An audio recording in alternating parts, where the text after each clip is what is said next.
বেগুন পুড়ে একবারে পোড়া পোড়া হয়ে গেছে। তো এর গায়ে থেকে জামা খুলে ফেলতে হবে। তো তারপরে হচ্ছে একে ভালোভাবে খুলে পরিষ্কার করে তারপর ভর্তা বানাবো। হ্যালো এভরিওয়ান, আসসালামু আলাইকুম। সবাই কেমন আছেন? তো আজকে আমি একটু অন্যভাবে কথা বলবো, দেখি হয় কি না, ট্রাই করতেছি আর কি। তো বেগুন এত গরমের গরম, আমার একালে হাত পুড়ে যাইতেছে। মনে হয় কি স্যাঁত করতে আছে, হাতে দিতে পারতেছি না। দেখেন একবারে ধোয়া বাইরেতেছে। ও মা গো মা, কি গরম রে গরম! চুলা থেকে বের করছি আর একাল গরমে হাতে দেওয়া যাচ্ছে না। তো এরপরে বেগুন রে আমি কিভাবে প্রসেসিং করলাম দেখেন। প্রথমে বেগুনটারে একটা মাঝখান দিয়ে কাটা দিয়ে নিলাম, তারপরে ভিতর থেকে একটু ই উঠাইয়ে নিলাম, মাংস উঠাইয়ে নিলাম, একটু বেগুনটারে একটু খোলা খোলা করতে হইবে। এরপর বেগুন কি খাইতে চায় দেখেন, ওর এত খিদা। তারপর দিয়ে দিলাম মরিচ কয়েকটা, রসুন দিয়ে দিলাম অনেকগুলা। এবার খা, পেট ভরে খা, খাইয়ে পেটটা ফুললে গেছে। তারপরে বেশি খাইতে যাইয়া যাতে আবার সমস্যা না হয়, এই জন্য আবার দিয়ে দিলাম একটু গায়ে তেল। তেল দিয়ে দিছি আর ভিতরেও একটু দিয়ে দিছি, যাতে একটু মাখা মাখা থাকে, যাতে পুড়ে না যায় আর কি। তো এরপরে ধরাই দিমু এর গায়ে আগুন। আগুন ধরাই দিমু, ওরে আল্লাহ গো! আগুন ধরাই দিছি আর দেখি এখন কেমন করে বেগুনে, খালি সিটবিট করে।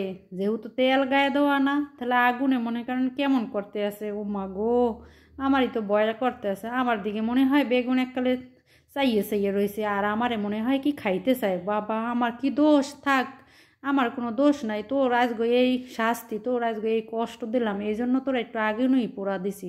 তোরা আজগো ভালো করে একলে মাখাই খামো, এই জন্যই তোরা এত বড় শাস্তি দিলাম।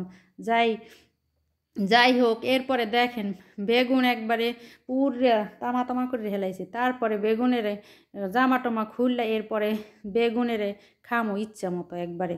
তারপর দেখেন একবার সব নরম হয়ে গেছে। বেগুনের পেটের মধ্যে যা আসিল একবারে সব নরম হয়ে গেছে। তারপরে দিয়ে দিলাম কতখানি পেঁয়াজ, পেঁয়াজের সাথে দিয়ে দিছি লবণ। তারপরে ওই যে মরিচ পেটের মধ্যে ছিল, হ্যাঁ এককালে সিদ্ধ হয়ে গেছে। তারপরে দিয়ে দিলাম কতখানি সরিষার তেল ডাল। ওরে মা, সরিষার তেলে যে কি জাস, খাইলে তো বুঝবেন আপনারা। ওরে আল্লাহ রে, বেগুনটা এত গরম, আমি তো মাখতেও পারতেছি না। কি যে গরম লাগতেছে আল্লাহ গো, আমার আটটা মনে হয় পুড়িয়ে যাইতেছে। বেগুন ভর্তা খাইতে এত আমার কষ্ট করা লাগতেছে, এত কি যে স্বাদ। এবার একটু চেক করে দেখলাম যে বেগুন তুমি কেমন মজা হয়েছো। তো মাশাল্লাহ অনেক মজা হয়েছে, একবারে চেটে পুটে আমি একটু খাইয়ে দেখছি যে কত স্বাদ হয়েছে। আবার একটু দিয়ে দিলাম গায়ে, একটু তেল দিয়ে দিলাম। যাও, এরপর মনে হয় খাইতে আরও অনেকটা ভালো লাগবে। তাই এরপরে নিয়ে নিলাম গরম গরম ভাত। দেখেন ভাত থেকে ধোয়া উঠতে আছে।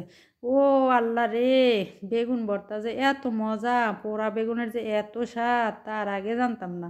তো এবছর শীতকালীন সময় আর কি এই প্রথম খাইলাম বেগুন।